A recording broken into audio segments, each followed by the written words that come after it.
ખાસ કરીને આ માવઠા છે ને એ સ્વાસ્થ્યમાં તો નુકસાન જે કરતા હોય ને એના કરતા પણ વધારે નુકસાન છે ખેડૂતોને કરવાના છે. કેમ કે અત્યારે ખેડૂતોનો જે પાક છે જેમાં અડદ, મગ, તલ, ઉનાળુ મગફળી હશે, શાકભાજીના પાકો હશે, સાથે આપણે જે ફળોનો રાજા કહેવાય કેરી, કેરીની સિઝન પણ વર્ષમાં એક વખત ખેડૂતને આવતી હોય. અત્યારે કેરીની સિઝન ચાલી રહી છે એટલે એ તમામ પાકો ઉપર નુકસાની થશે.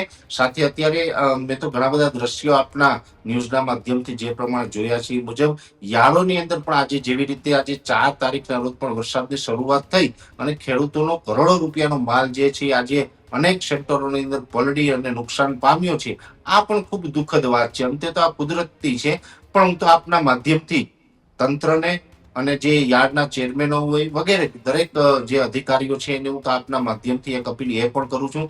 સતત 2 દિવસથી હું અપીલ કરતો આવું છું, આજે પણ અપીલ કરું છું કે હજુ આ માવઠું છે એની શરૂઆત છે. હજુ તો આ માવઠું અતિ રૌદ્ર સ્વરૂપ ધારણ કરવાનું છે. એટલે ખાસ કરીને હજી વધારે વરસાદ પડે અને વધારે નુકસાન જાય એ પેલા આપણે સાવચેત થઈને યાર્ડોની અંદર જે આપણે માલ છે એને સાચવવાની વ્યવસ્થા કરી લેવી. ખાસ કરીને ખેડૂતોને પણ અપીલ છે કે જ્યાં સુધી આ માવઠું આપણી ઉપરથી પસાર ન થઈ જાય ત્યાં સુધી આપણો માલ લઈને યાર્ડ તરફ ન જવું, નકર કાં તો રસ્તામાં પણ પલળશે અથવા તો યાર્ડોમાં પલળશે. એટલે ખેડૂતોને ખાસ કરીને આમાં મોટી નુકસાની જાય તેવું એક ચોક્કસથી અનુમાન છે ભાવિકભાઈ.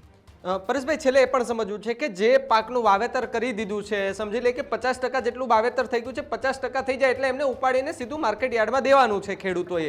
તો એ 50% જેટલું જે પાક જે તૈયાર અડધો થઈ ગયો છે ને, જો કદાચ આ કમોસમી વરસાદ માવઠું પડે તો પણ એ સામાન જે પાક છે તેમાં કંઈક નિષ્ફળ જવાની ભીતિ ખેડૂતોને અત્યારે સેવાઈ રહી છે. ચોક્કસથી ભાવિકભાઈ નુકસાન જાય. કેમ કે આમ તો ખેડૂત સાચવી કેટલું શકે તો કે જે પાકનું હાર્વેસ્ટિંગ થઈ ગયું છે અને ઢગલો પડેલો છે, એના તલનો ઢગલો હોય, અડદ મગનો ઢગલો, એને સાચવી શકવાના, એને ઢાંકી શકવાના. પણ જે પાક ઉભો છે એમાં તો ખેડૂત નજર સમક્ષ નુકસાની જોયા વગર કંઈ કરી શકવાના નથી.